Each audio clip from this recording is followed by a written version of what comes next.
Prior to the ministerial declaration in Doha in 2001, the Africa Group and other members were concerned about the issue of cheap and affordable medicines. And of course, the issue of the TRIPS agreement, we were trying to get a common understanding on what these flexibilities contained in the TRIPS agreement were. And of course, we are able to do that by coming up with the Doha Ministerial Declaration on TRIPS and Public Health.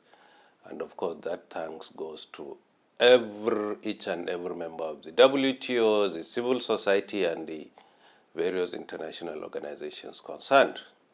The declaration came up with an unfinished business where members were asked to look at those members with insufficient capacity to manufacture pharmaceutical products.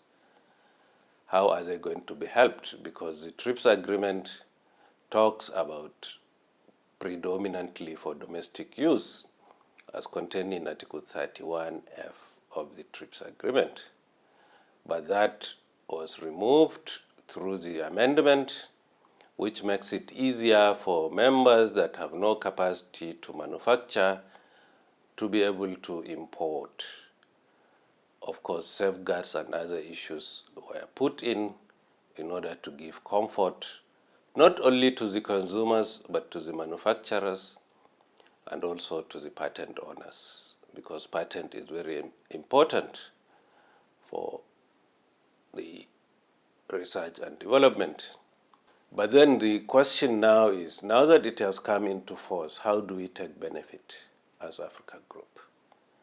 And I believe that there is a need for members to begin to look at how are they going to come up with a workable national legislation that could be used in making provisions, in using the provisions that are contained in this in this amendment.